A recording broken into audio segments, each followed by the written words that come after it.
Welcome back to Fast Chip Performance. My name is Tim Davies, and today we are delving into something that gets to the core of who we really are. And no, it's not just tea, crumpets, and cricket. It's fire in the veins and granite in our soul. It's Shakespeare and Spitfires, fish and chips, stiff upper lips, and telling someone to jog on when they're being a dickhead. But recently something shifted. There's a lot of pressure to make us forget who we are. So in this video, I asked the internet one simple question.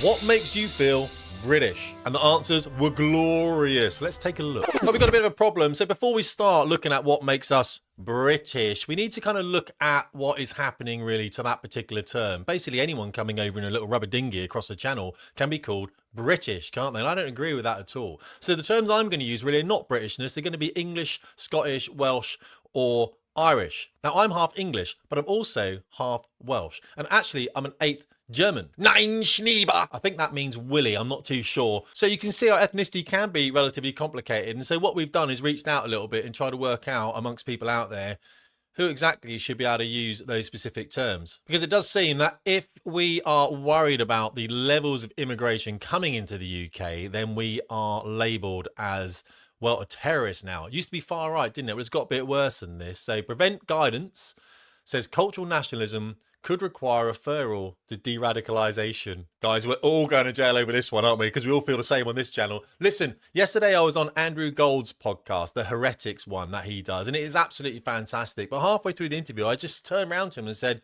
Andrew, are you not tired, mate? Because I am tired. And he kind of looked at me like big wide-eyed, like, dude, we're recording right now? And I was like, look, I'm just tired, right? I really am tired. And I mean this as well, guys, to you. And I know in the comments a lot of you are saying the same thing.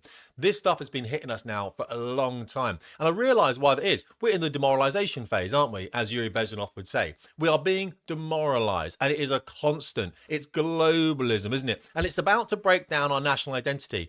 This is where I come in, and this is where you come in. Because we have to accept what is happening to us as Englishmen, Scotsmen, Welshmen, or Irishmen. Extreme right-wing terrorist ideology. This is what they were saying from Prevent Them. Cultural nationalism. Western culture is under threat from mass migration and a lack of integration by certain ethnic and cultural groups.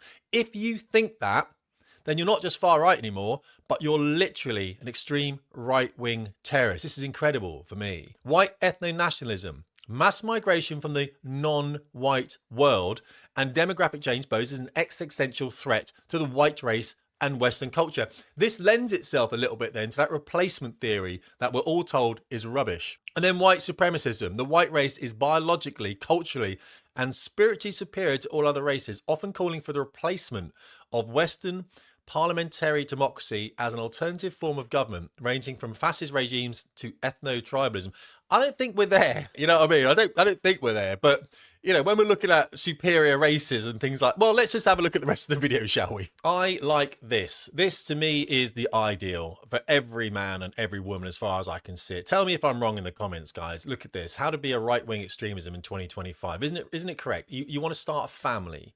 You want to enjoy your children. You want to get to work. This is what I've always said about the younger generation. Get them into housing, get them into jobs, get them into relationships, and we're going to have a great society. We really are. And it's proving exceptionally problematic right now, because if you do this sort of thing, then you're seen as a right-wing extremist in 2025. Now, luckily, Toby Young of the Free Speech Union, and I do belong to them. You are right, I belong to them. I've got the pedigree level, you know what I'm saying about this one. You know, I've got the top level on this.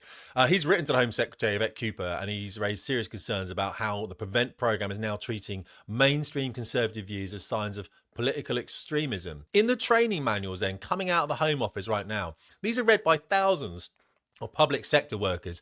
Remember, 20% of the country works for the government. That should concern you. The Home Office lists cultural nationalism as a form of terrorist ideology. That label now applies to anyone who believes mass immigration is threatening British values or social cohesion. I do. Straight away. I do. If you do too, hit the comments. Hit the comments, let me know. Once flagged, individuals, often just teenagers, can have their names and political views logged in police and safeguarding databases for decades, with devastating consequences for jobs, university places, and future prospects.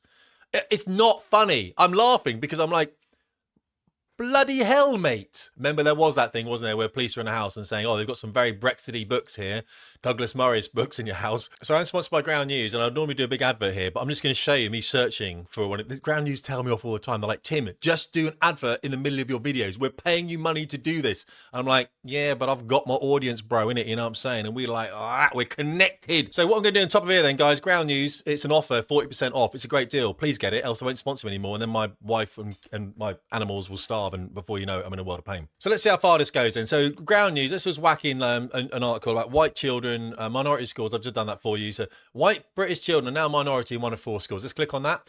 And what happens, it comes up here. It just says there's 3 articles there. There's one by Breitbart, Telegraph, and obviously very right-leaning. You can see here, 100% of the sources lean right. Only 3 sources, quite a recent article, right? Quite a recent article. So we can then see factuality, 100% mixed, ownership, see who owns it. But it's not a great article for this demonstration, but we can click on it anyway, and we're going to click on the Telegraph one here. Now, here, white British children are minority at 1 in 4 schools. Obviously, if you do get this offer from Ground News, which you should, because stop being lied to by the media, by the way, it shows you where the biases are, and you get this bar at the very top there as well. That just shows you that this is a leaning right story, so you want to balance it out with some leftism if you possibly can stomach it. White British children are minority at 1 in 4 schools. Already now, they're a minority at 1 in 4 schools. Department of Education figure follows predictions that white Britons will be a minority in the next 40 years. Well, we know this. We've had this before. We've talked about this. 2063 is what is Matt Goodwin saying. There's a crossover point, isn't there? That we become a minority. We should be able to worry about this. It's a Christian white country after all. It's saying white British pupils are now the minority in 1 in 4 schools in England. This is another statistic here I want to give you. In 72 schools, no white British pupils are recorded. And in 454 schools, they make up less than 2% of the student body. Now, this demographic shift is apparent in many of the country's big cities, such as London, Birmingham, Manchester, Bradford, and Leicester. It's going to get worse because, as Matt Goodwin said, we're bringing in 480,000 immigrants a year. Mate, I'm not lying. Every year we're bringing in, this is in 2023 as well, this is historic, the size of Bristol every year. That should cause you concern. The size of Bristol is coming in every single year.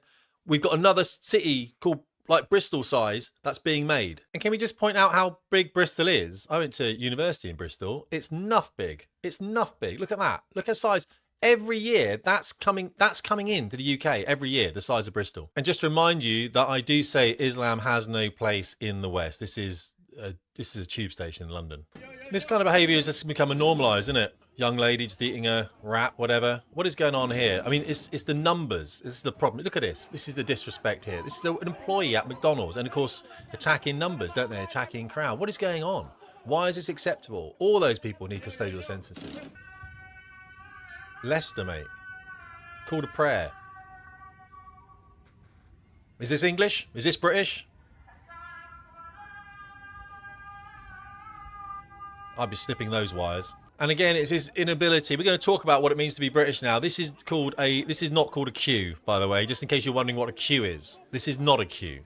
So I basically asked AI to put together all the comments I could find on what everyone had sent me about what it means to be British. I'm going to read it out to you right now. And whilst I do so, guys, we're going to put some pictures up because I want you to think about better things and not the negativity that can sometimes manifest itself in these videos that I make for you. So I'll read something now and we'll put some nice things up. The most common and pertinent themes that people say define being British or English. Sunday roast and Yorkshire puddings. Nearly every post mentioned traditional food. Amazing. Tea, not just as a drink, but as a remedy for all woes. Fish and chips, scones with clotted cream, the pub. Church bells on Sunday, green fields, seaside town. In fact, it's quite interesting actually because I live near church bells and I was speaking to one of my pilots who went out to Saudi Arabia to teach Saudis how to fly jets many years ago now. And I was in the garden when he called me up and in the background he could hear these church bells and he just stopped talking and went, I miss that so much. Decent. Manners came up a lot actually. Manners. Yeah, that's very English, isn't it? Manners. That's a British construct. Decency, modesty, decorum. These are quintessentially British traits. Humour, particularly sarcasm, understatement, double entendres, and gallows humour. Resilience and stoicism. The stiff upper lip mentality in the face of hardship. Fairness and common sense, described as instinctive and deep-rooted. Shakespeare, Kipling, Elgar, Churchill, figures symbolising British literature and wartime spirit. Spitfires, Agincourt, Trafalgar, the Red Arrows, military history, national defence, Empire, Magna Carta, the Union Jack. It's actually the Union flag. Union Jack should be flown in a warship, apparently. Monarchy, servicemen and women, military hardware, pride in the armed forces, and tradition. Well, that's being taken apart now, isn't it? That's all they're trying to do now is take that apart. Bunch of idiots. Enough tea. Queuing, taking the piss, which is banter, of course. Putting the kettle on in a crisis, laughing in adversity, and here's a Royal Marine marching 56 miles across the Falklands back in 1982 to engage a trenched-in enemy. And of course, that's what the Royal Marine do, don't they? They mank on a little bit and then they laugh in adversity.